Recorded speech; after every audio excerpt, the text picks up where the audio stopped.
এবার চিত্রনায়ক ফেরদৌসের স্ত্রীর বিচক্ষণতা, প্রচেষ্টা ও সাহসিকতায় প্রাণে বাঁচল বিমানের ক্রু সহ 257 জন যাত্রী। গত শনিবার বিমান বাংলাদেশ এয়ারলাইন্সের ঢাকা থেকে দাম্মামগামী একটি ফ্লাইট আকাশে ওড়ার পর দেখা যায় ককপিটের সামনের অংশের কাঁচ ফেটে গেছে। পরে ওড়ার 2 ঘণ্টা পর সেটিকে জরুরিভাবে আবারও হজরত শাহজালাল আন্তর্জাতিক বিমানবন্দরে অবতরণ করানো হয়।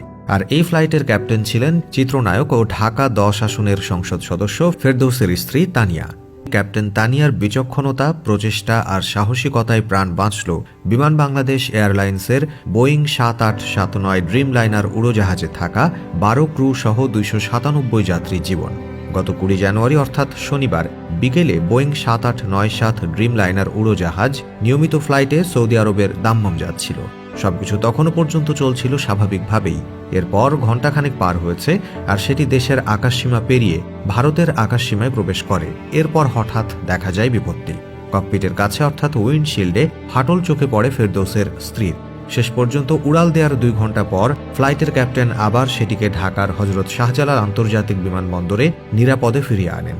এ নিয়ে বিমান কর্মকর্তারা বলছেন, বোয়িং 7879 ড্রিমলাইনার উড়োজাহাজ, যার ডাকনাম অচিন পাখি, মূলত ঢাকা থেকে ওড়ার আগে নিয়ম অনুযায়ী চেক করা হয়। তখন সবকিছু ঠিকঠাক পেয়ে সেটি উড্ডয়নের অনুমতি দেওয়া হয়। কিন্তু উড্ডয়নের ঘণ্টাখানেক পর ক্যাপ্টেন উইন্ডশিল্ডে একটি ফাটল দেখতে পান।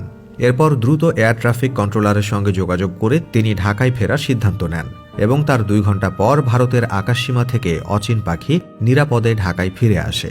যদিও পরে ওই ফ্লাইটের যাত্রীদের অন্য একটি ফ্লাইটে করে গন্তব্যে পৌঁছানো হবে বলে জানানো হয়েছে। এদিকে বিমান বাংলাদেশ এয়ারলাইন্সের মহাব্যবস্থাপক তাহেরা খন্দকার গণমাধ্যমকে বলেন, উইন্ডশিল্ডে ফাটল ধরা উড়োজাহাজটি হ্যাঙ্গারে রয়েছে। বিষয়টি এরই মধ্যে নির্মাতা প্রতিষ্ঠান বোয়িং কোম্পানিকে জানানো হয়েছে। এই নিয়ে প্রকৌশলীরা কাজ করছেন। আর এভিয়েশন বিশেষজ্ঞরা মনে করছেন, উইন্ডশিল্ড বা কাঁচে ফাটল ধরলে বা ভেঙে গেলে উড়োজাহাজের ভেতরে চাপ অনেক কমে যেতে পারে।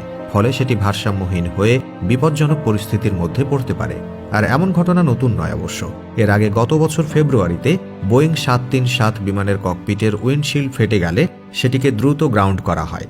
ওই বছরের অগাস্টে কাতারের উদ্দেশ্যে ছেড়ে যাওয়া একটি বোয়িং বিমানের মাঝ আকাশে একই সমস্যার সম্মুখীন হতে হয়েছিল।